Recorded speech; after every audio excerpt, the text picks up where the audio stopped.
stroberi. Kalaupun lo belum pernah makan buahnya, setidaknya lo pasti udah tahu gimana rasanya. Bersama coklat dan vanila, stroberi adalah anggota dari 3 varian rasa terpopuler yang selalu kita jumpai di mana-mana. Mulai dari susu, biskuit, minuman kemasan, es krim, hingga nama tempat makan. Selain hal-hal umum, stroberi ternyata digunakan juga untuk melabeli atau memberikan nama pada generasi tertentu. Pada tahun 2022, istilah generasi stroberi mulai dikenal lebih luas dan sempat viral di Indonesia. Sebutan ini ditujukan untuk melabeli anak muda Indonesia yang gampang menyerah, suka mengeluh di media sosial, dan sedikit-dikit minta waktu untuk healing. Tapi, lo tahu nggak sih, kalau istilah yang berasal dari Taiwan ini ternyata awalnya punya arti yang berbeda. Jauh sebelum populer di Indonesia, istilah Strawberry Generation atau generasi stroberi ini sudah muncul sejak akhir tahun 90-an di Taiwan. Istilah ini dicetuskan oleh Christina Ong, seorang konsultan yang kala itu melihat beberapa kesamaan karakteristik dari generasi muda Taiwan yang baru masuk dunia kerja. Yang masuk dalam kategori generasi stroberi Taiwan juga berbeda dengan di Indonesia. Kalau di sini, generasi stroberi umumnya diasosiasikan dengan Gen Z. Di Taiwan, anggotanya adalah mereka yang lahir pada akhir 70-an sampai awal 90-an, atau seumuran dengan generasi milenial. Ong sendiri tidak memiliki maksud buruk atau merendahkan generasi muda ketika kali pertama memberikan label generasi stroberi. Tapi justru karena pada awal tahun 2000-an, banyak generasi stroberi yang kurang memiliki daya juang dalam dunia kerja. Maka mulai pada saat itu, muncul asosiasi buruk di masyarakat, atau setidaknya generasi yang lebih tua terhadap generasi stroberi ini. Dan tidak hanya di Taiwan, bahkan persepsi buruk seputar generasi stroberi juga terjadi di negara kita. Di Indonesia sendiri, seperti tercantum dalam buku Strawberry Generation yang ditulis Prof. Renald Kasali, generasi stroberi digunakan untuk melabeli generasi muda karena kesamaan karakteristik dengan buah stroberi. Di satu sisi, buah stroberi terlihat indah dan eksotis dengan warna merah segar dan bentuknya yang menawan. Ini melambangkan generasi muda yang kreatif dan inovatif dengan berbagai ide-ide segar. Namun di sisi lain, buah stroberi akan mudah sekali hancur ketika dipijak atau ditekan. Mencerminkan lembeknya dalam tanda kutip daya juang dan mental dari anak-anak muda yang tidak mampu menghadapi tekanan dalam dunia kerja ataupun kuliah. Terdengar seperti pengertian yang cukup sesuai kan? Bisa jadi. Tapi, fakta unik yang perlu lo ketahui adalah pengertian ini berbeda dengan apa yang Ong maksud ketika kali pertama ia mencetuskannya di Taiwan.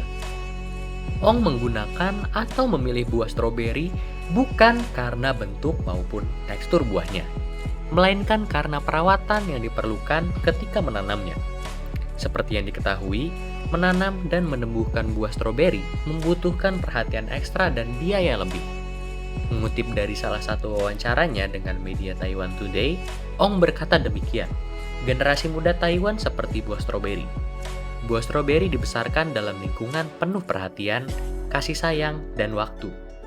Dan generasi muda ini tumbuh dalam kondisi lingkungan serupa. Mereka diberikan yang terbaik dalam berbagai aspek kehidupan oleh orang tuanya. Dari perkataan Ong tadi, nampaknya generasi stroberi di Taiwan seperti dibesarkan dengan cara dimanja. Tapi perhatian dan biaya yang dicurahkan oleh orang tua ini masuk akal, karena Taiwan telah berada dalam kondisi ekonomi yang baik dan stabil. Sebagai perbandingan, orang tua generasi stroberi tumbuh pada era sulit, di mana ekonomi Taiwan masih terbelakang, dan negaranya dilanda peperangan.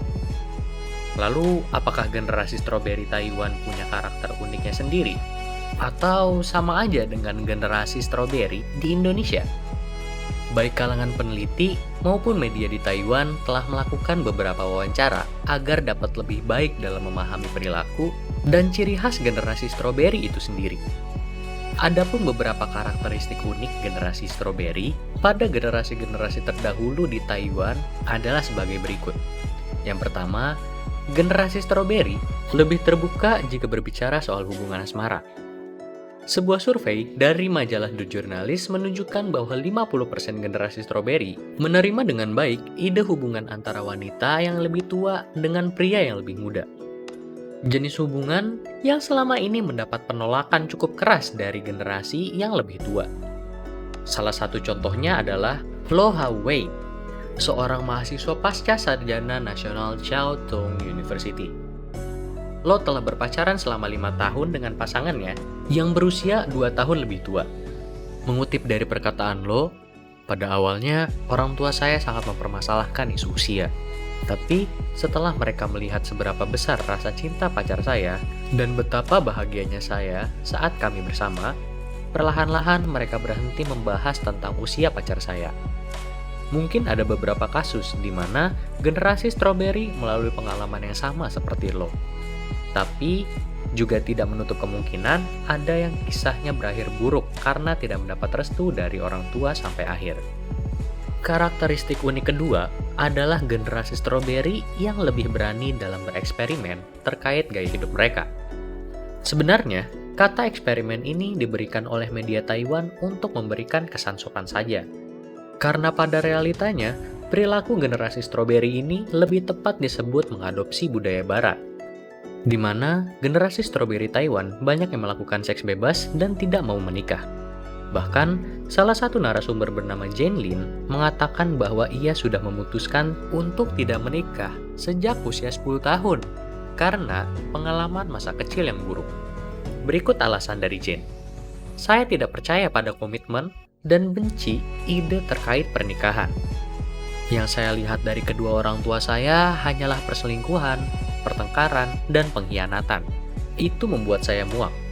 Mengapa membayangkan pernikahan penuh dengan romansa kalau cinta tidak benar-benar ada? Di masa yang akan datang, saya ingin memiliki pekerjaan sehingga bisa menghidupi diri sendiri. Dan saya tidak peduli jika harus jadi jomblo seumur hidup.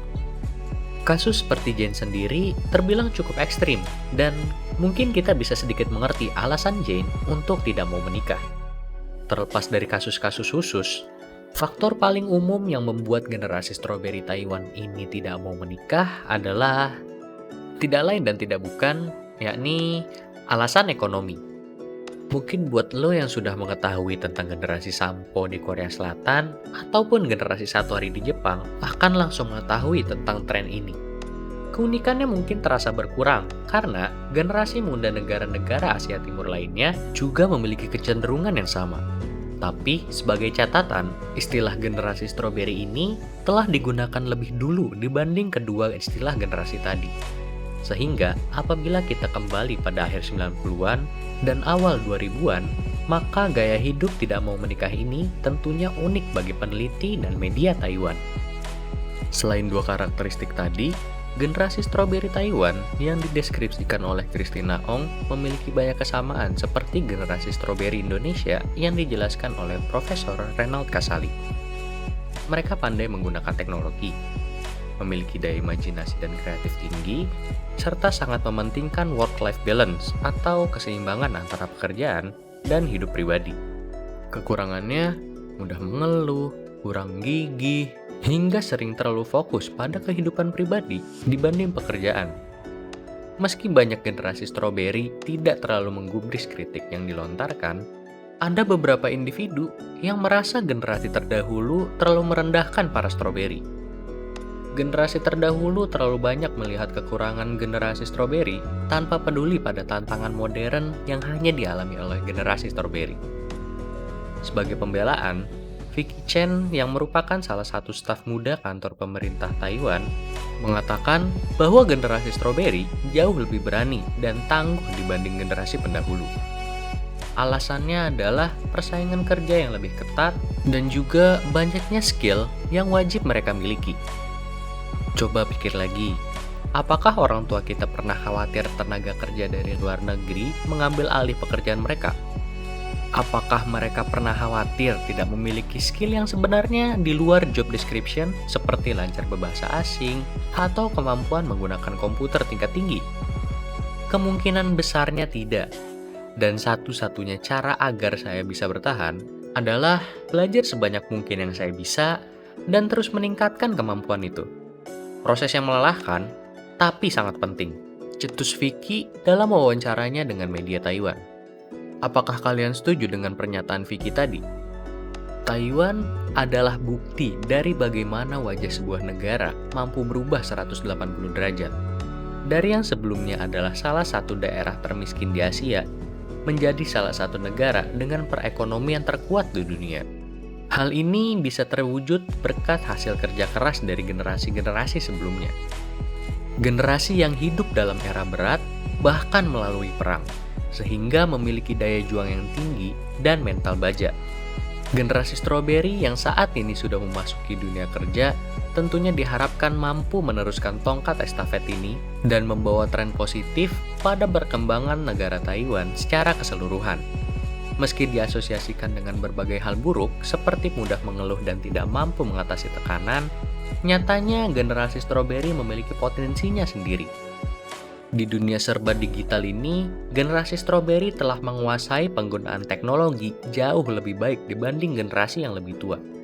Dan yang lebih penting lagi, tidak semua orang bisa disamaratakan sebagai individu yang mudah menyerah. Karena ternyata banyak juga generasi stroberi yang berusaha ekstra untuk tetap bisa bertahan di dunia yang semakin hari semakin keras ini. Menarik untuk dilihat nantinya bagaimana generasi stroberi Taiwan dengan berbagai kekurangan dan kelebihannya membentuk masa depan negara mereka. Jika menurut lu konten ini bermanfaat, boleh di-share ke teman-teman lu biar mereka juga tahu tentang hal ini. Jika lu punya argumen atau sudut pandang berbeda, ayo kita berdiskusi secara sehat di kolom komentar. Sampai bertemu kembali di episode selanjutnya.